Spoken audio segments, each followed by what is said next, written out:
What kind of people often get treated with less sympathy? People missing front teeth. This really sucks too. My husband fell and broke a front tooth a few years ago. We've tried getting it fixed several times, but the fixes just break off.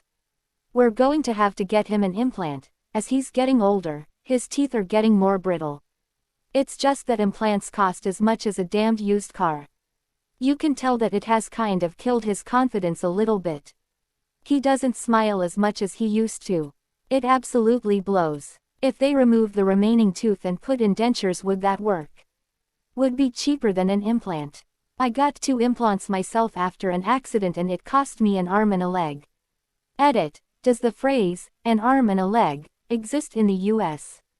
It'd have to be a bridge denture or something similar, since it is one of his front teeth. He's only 47. I think he wants to go the implant route instead of dentures. It's a cost I'm very willing to pay to have him smile more again.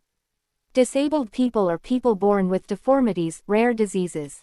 People who aren't that good looking or have low social skills. Dude, what personal attack is this?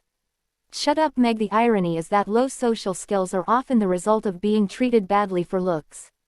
Good-looking people are given more leeway to correct a social gaffe. And the rich get richer because you never get the opportunity to learn from any mistakes. You're instantly ostracized. My husband is autistic for sure, but he's so cute that no one even really notices. Not kidding at all. His social skills are so minimal. I love him though. People called it creepy. You have no idea if they are, but just how they look. I have ADHD. I've been caught staring at people, but really I'm staring through them. Socially inept people can be due to disorders or simply due to awkwardness. If you can't play the game and act normal, sooner or later you will be made to pay for it. Sooner than later, probably. That's why I keep my job where I don't need to associate with people 95% of the time. Machinist, you must be skinny AF by now. Also, you can't sleep. Unfortunately, it creates a vicious circle from which it becomes harder and harder to break away. To parents and future parents here, please be aware of your children's struggles and help them find the proper help they need to move past them. My husband and I were never diagnosed with ASD, primarily due to the "there's nothing wrong with our kids, they just need to stop being weird" mindset. We're not necessarily seeking diagnoses as adults, though we are making changes in our houses and lives to be more accommodating and kind to ourselves. Anyway, we're now on a list to get our daughter evaluated. She's showing more signs as she gets older. The pediatrician kind of laughed me off because my daughter was actually fairly sociable during our last appointment, but that's because I did a lot of work to prepare her for it. I gave her a play-by-play of what should happen, talked about doctors and appointments, and everything else I wish my parents did for me. My biggest goal is making sure she gets whatever kind of support she needs.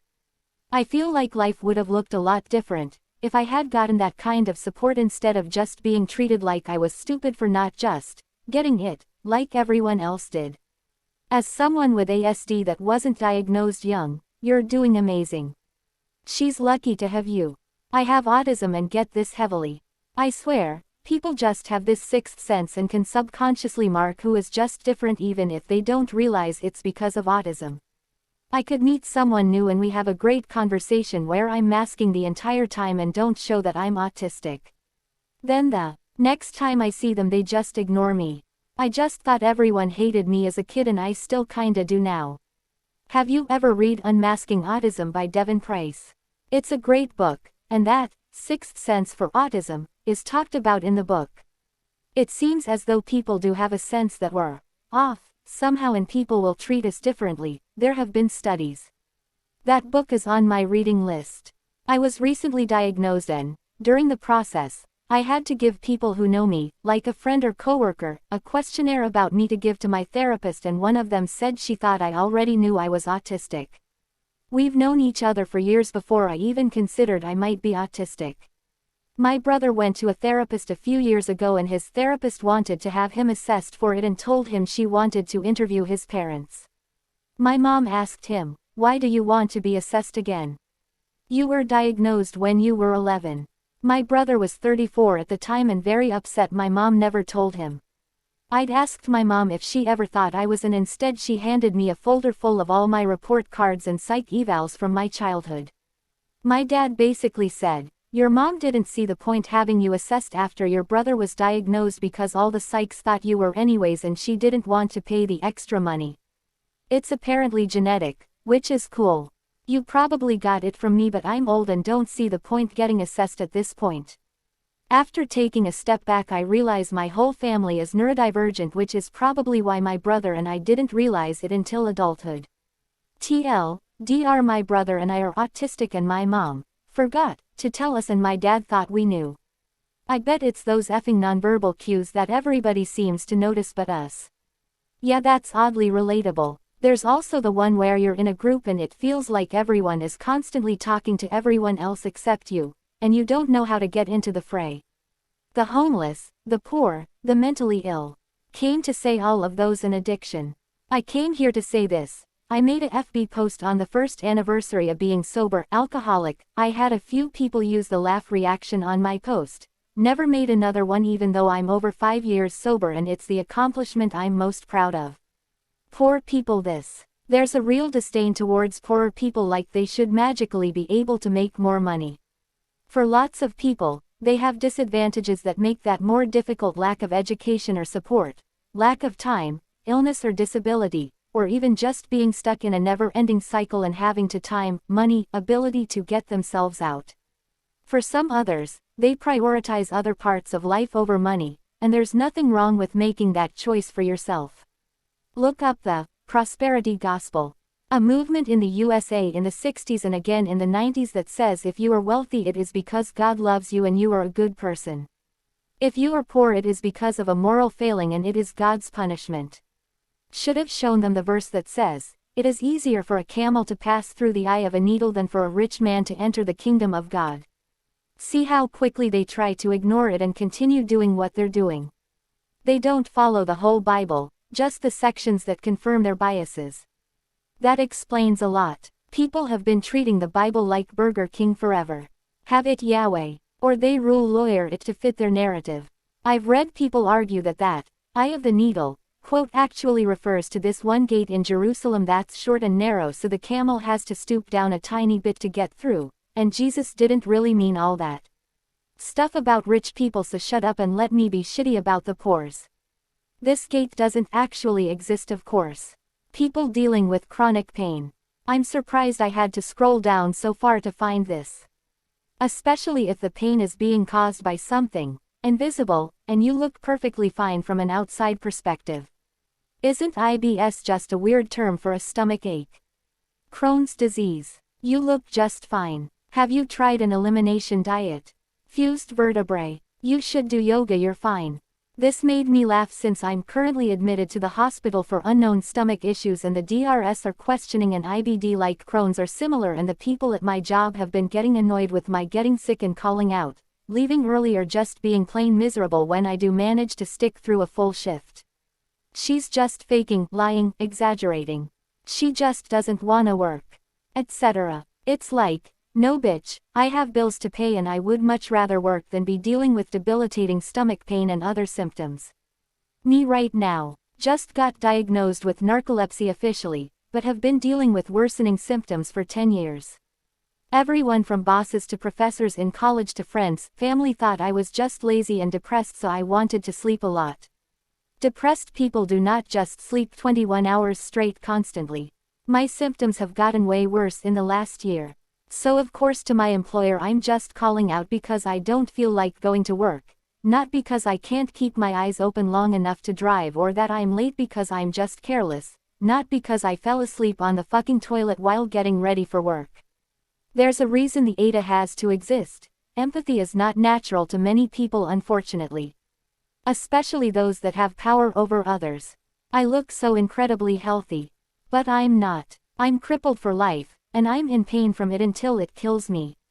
I keep quiet about it, because I don't want attention and I don't like to waste my energy making noise about it. But some people who find out are very weird about it. I look like a cherub. A cute young girl, with rosy cheeks, a little chubby, very short, with a baby face. And seemingly healthy as heck. In reality I'm a grown woman who is crippled AF, in agony most days, has hidden open sores under my hair, and arthritis in every joint including my neck and spine. I'm on more medications than both your grandparents combined. We're probably on some of the same ones. And some of the ones I'm on their doctor would refuse to give them. I might not live very long. But I also might, hard to say. But those times I have to fight to be treated like a person really and truly suck. Because my pain makes other people feel uncomfortable. People with schizophrenia. My grandma was a licensed therapist and she loved them. It broke her heart to always see them painted in a bad light on the news. Edit. I'm glad that you guys have been sharing your stories with me. It's nice to see how much we, as a society, have changed our minds on mental illness since I was a teen. It gives me hope that one day, we won't need to worry about the stigma around resolving our mental health issues. I work in mental health. The thing that really gets me is, you usually can't tell when someone is schizophrenic. You can't look at a person and go, yeah, that person is schizophrenic, by looking at them. It doesn't typically present as the disheveled person in ragged clothes, unkempt beard and talking to themselves about UFOs, you see in the media. You know who looks like that? Heavy crack and meth users. Which, hey, sometimes they are also schizophrenic. So there you are, you have this totally normal looking person on the inpatient unit, who is totally out of their mind at the moment and saying all sort of wacky stuff that doesn't make any sense at all, and other patients who get angry because they don't look schizo. They should just act normal. BTW no, we do not share people's diagnosis.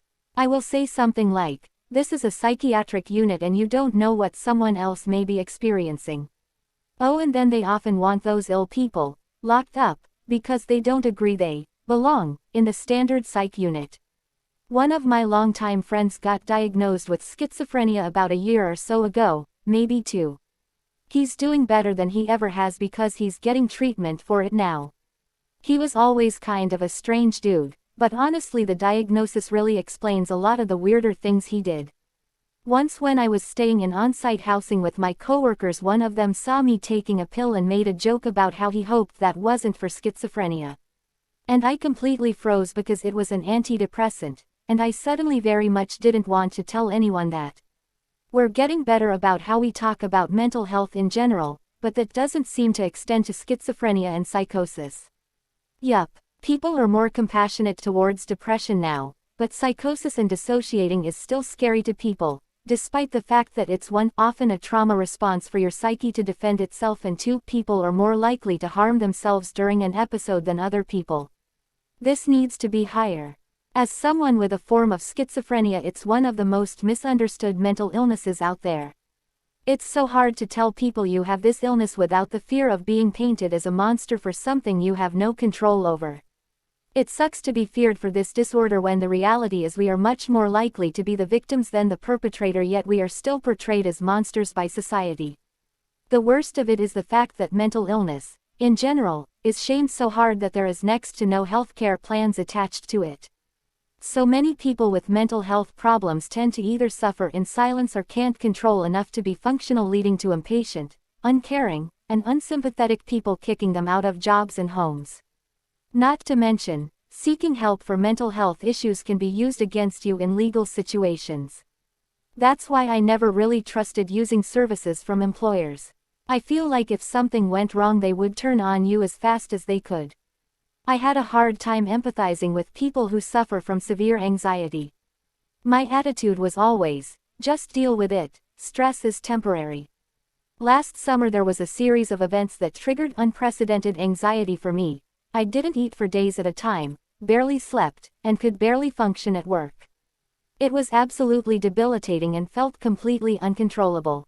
A week on vacation helped, but it came back as soon as I got home. So I went to my doctor and he prescribed a few meds, which helped a lot. Now I understand that kind of crippling anxiety, and I'm a lot more sympathetic to those who struggle to manage it. The way I'd try to explain anxiety to people that don't get it. Imagine there is this gap between your resting state and full-blown panic attack. In healthy people that gap is pretty damn large. It takes quite a bit to push you into full-blown panic attack territory, and when you do get there it's probably reasonable given the stimulus. In people with chronic anxiety that gap becomes very small. You're living in constant tension right below that full-blown panic attack state. Everything becomes a tightrope where the most innocuous thing can push you over the edge. Managing that incredibly thin margin is exhausting, distracting, and debilitating.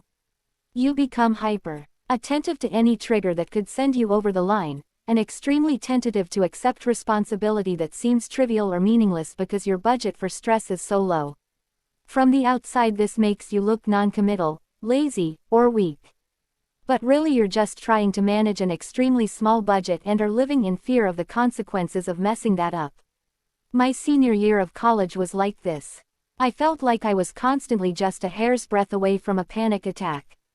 It has taken me literal years to reset my resting point down lower, giving me a higher budget for stress before I hit panic attack mode. That is a masterful description of what chronic anxiety feels like. Especially, your budget for stress is so low. Ugly people. Just because someone is less attractive doesn't mean you have to treat them like dirt. I notice this massively in my workplace. I'm a not so good looking guy, very tall and overweight, lazy eye, glasses etc. and I can't get away with half the shit people I work with do. Like I wear the wrong color shoes I get called out, my jeans are the wrong shade of blue, I get called out. You converse for a second with a coworker and you get separated into different tasks. Yet the much better looking guys and gals I work with never hear a word of it when they've been wearing completely wrong footwear and any jeans or even joggers for years at this point. And they can spend hours talking and going to get coffee together in the middle of shifts and no one says a word. And you just don't get the social interaction and niceties they get. You get why they do it obviously because as a kid you notice these things very early on but it still sucks.